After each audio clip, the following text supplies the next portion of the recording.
Assalamualaikum warahmatullahi wabarakatuh. Ya, di sini saya akan mempresentasikan hasil diskusi kelompok kami tentang komplain behavior yang disusun Vianda Saguh Prasetyo NIM 19020 10085. Yang kedua Arya Dwi Pambudiarto NIM 19020 10439.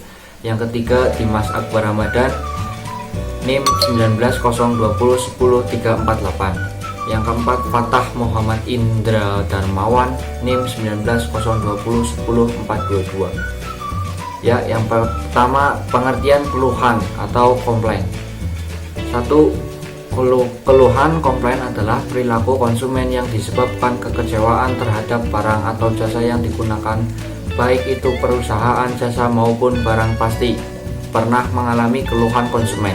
Yang kedua, riset-riset ataupun usaha perusahaan yang sering dilakukan kebanyakan hanya mengenai penanganan masalah pada saat terjadi, atau yang umum adalah penanganan setelah pembelian, atau lebih kepada membuat konsumen puas.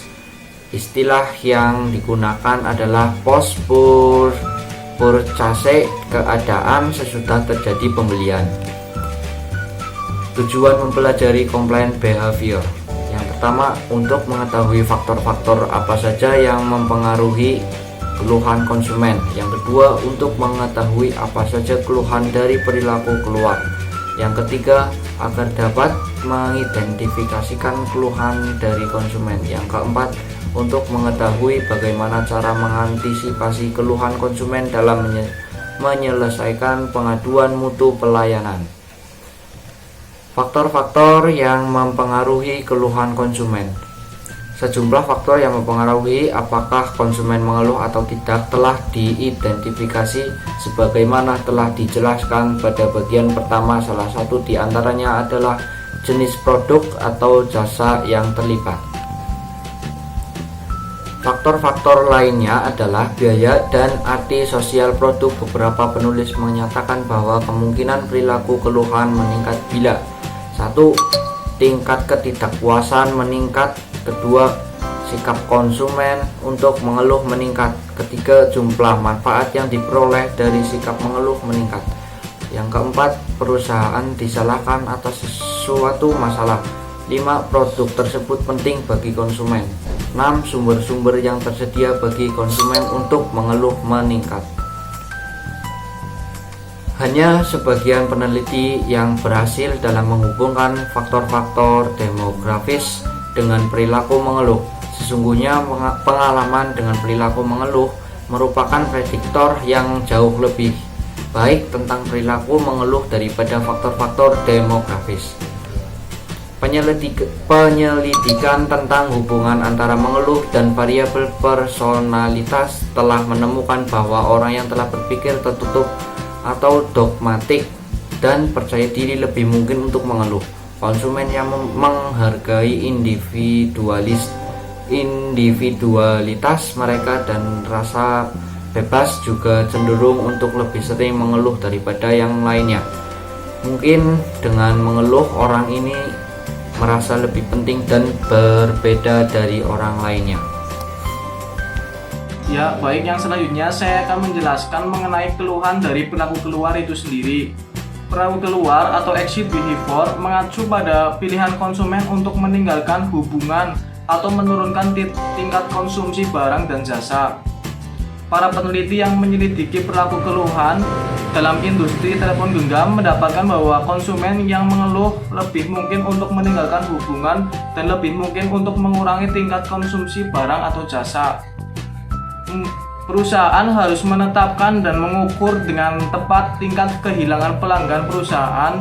Juga mungkin harus mengidentifikasi penyebab hilangnya pelanggan. Mencegah 5% dari jumlah pelanggan yang hilang akan berdampak kepada peningkatan profit lebih dari 25%. Yang selanjutnya adalah mengidentifikasi keluhan dari pelanggan. Seperti yang kita ketahui, keluhan pelanggan adalah ungkapan emosional pelanggan karena adanya sesuatu yang tidak dapat diterimanya, baik yang berkaitan dengan produk yang ditawarkan maupun dalam segi pelayanannya. pelayanan yang diterima tidak seperti yang seharusnya. Dalam hal ini, jikalau penyedia produk kurang dalam segi pelayanannya kepada pelanggan, maka secara otomatis pelanggan atau konsumen mungkin juga merasa kurang puas, dan sebaliknya. Jikalau kita diposisikan sebagai penyedia produk, kita akan berpikir bagaimana cara agar pelanggan senang dengan pelayanan dari kita, sehingga pelanggan akan lebih sering lagi untuk membeli produk dari kita. Diabaikan dan dibiarkan menunggu tanpa penjelasan. Pernyataan tersebut yang berlaku juga kepada setiap penyedia barang ataupun jasa yang mungkin terlalu lama dalam segi pelayanannya. Sehingga dalam hal ini, seharusnya penyedia produk atau jasa memperkerjakan pekerja yang profesional agar lebih efektif dan efisien dalam pelayanannya. Sehingga pelanggan ataupun konsumen tidak menunggu terlalu lama, atau mungkin bisa menyediakan tempat yang nyaman atau bisa dipasangkan wifi mungkin di tempat yang mungkin ditunggu oleh pelanggan tersebut, sehingga konsumen juga mungkin tidak masalah untuk menunggu terlalu lama,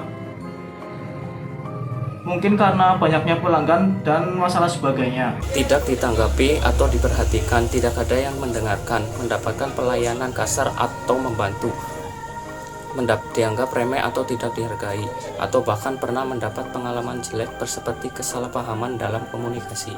Beberapa pernyataan di atas juga tentang hubungan kita terhadap konsumen atau pelanggan, di mana ada istilah pembeli adalah raja. Istilah tersebut dipakai karena dengan kita melayani pelanggan dengan selayaknya raja, yaitu melayani dengan sepenuh hati, maka pelanggan atau konsumen juga akan merasa diistimewakan sebagai pembeli atau konsumen. Mengantisipasi keluhan konsumen dalam menyelesaikan pengaduan mutu pelayanan. Setelah menggunakan produk atau jasa Anda, konsumen yang puas tentunya akan memberikan ulasan positif sekaligus merekomendasikan kepada orang lain. Sementara itu, konsumen yang merasa tidak puas tentunya akan kecewa dan memberikan keluhan. Konsumen yang kecewa ini akan menjadi masalah serius jika tidak diatasi. Mereka cenderung tidak akan membeli lagi produk atau menggunakan jasa Anda, bahkan menjelekkan bisnis Anda ke orang lain. Oleh karena itu, penting untuk mengetahui cara menangani keluhan pelanggan atau konsumen. Bagaimana cara terbaik yang bisa Anda lakukan untuk menangani keluhan pelanggan? 1. Terima keluhan dengan baik. 2. Tunjukkan empati dan komunikasi dengan baik. 3. Petakan masalah keluhan pelanggan. 4. Segera tangani komplain dengan cepat. 5. Berikan solusi terbaik.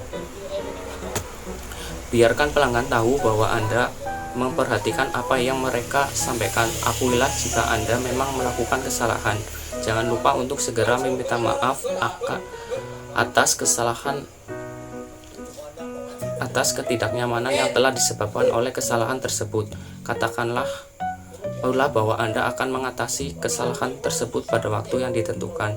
Namun jika ternyata keluhan yang disampaikan pelanggan bukan disebabkan oleh kesalahan Anda dan telah terjadi kesalahpahaman, katakanlah saja kepada pelanggan bahwa Anda paham bagaimana masalah tersebut bisa membuat mereka kecewa. Anda tidak setuju begitu saja terhadap apa yang dikatakan pelanggan, tetapi tetap bisa menghargai perasaan mereka. Tunjukkan empati dan komunikasi yang baik. Menunjukkan rasa empati kepada konsumen memberikan dua hal manfaat dalam menangani keluhan pelanggan. Pertama, sebagai standar tindakan Anda dalam membangun persepsi kepada diri Anda sendiri terhadap keluhan, sehingga Anda akan memiliki rasa bagaimana jika Anda di posisi mereka. Selanjutnya, petakan masalah keluhan pelanggan. Begitu mendengar keluhan yang disampaikan pelanggan, Anda pun bisa memahami dengan baik masalah apa yang sebetulnya dihadapi. Setelah itu, lakukan analisis secara cepat apakah sebelumnya Anda juga pernah mendapatkan keluhan serupa. Jika iya, solusi apa yang dulu Anda tawarkan dan terapkan? Apakah solusi tersebut berhasil mengatasi keluhan pelanggan? Apabila berhasil, Anda bisa kembali menggunakan solusi tersebut untuk menangani keluhan yang kali ini disampaikan pelanggan. Itulah mengapa penting bagi Anda untuk mencatat setiap komplain yang masuk dan cara-cara yang Anda lakukan untuk menanganinya. Selanjutnya, segera tangani komplain dengan cepat. Setelah Anda paham inti keluhan yang dihadapi pelanggan dan meminta maaf karenanya, kini Anda bisa menawarkan solusi yang tepat untuk mengatasinya. Jelaskan solusinya kepada pelanggan dan konfirmasikan apakah solusi tersebut dapat menyelesaikan masalah mereka. Sebagai contoh, Anda bisa mengajukan pertanyaan seperti ini. Jika kamu melakukan langkah XYZ, apakah hal yang dapat menangani masalah Anda? Dalam hal ini, terkadang Anda harus melakukan langkah ekstra seperti mengirim surat permohonan maaf kepada pelanggan untuk mendapatkan kepercayaan mereka kembali.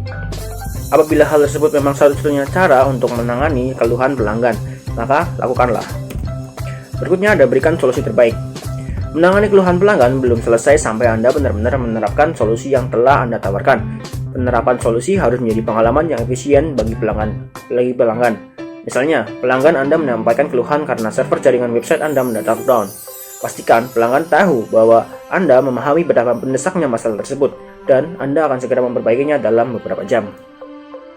Kesimpulannya, perilaku konsumen adalah proses dan aktivitas ketika seseorang berhubungan dengan pencarian, pemilihan pembelian, penggunaan, serta pengevaluasian produk dan jasa demi memenuhi kebutuhan dan keinginan. Perilaku konsumen merupakan hal-hal yang mendasari konsumen untuk membuat keputusan pembelian. Perilaku konsumen sendiri dapat didefinisikan sebagai interaksi dinamis dari pengaruh dan kesadaran, perilaku dan lingkungan di mana manusia melakukan pertukaran aspek hidupnya. Sekian dari presentasi dari kelompok kami. Dimohon jika ada yang perlu ditanyakan, silahkan tanyakan saja pada forum yang tersedia. Sekian, wassalamualaikum warahmatullahi wabarakatuh. Terima kasih.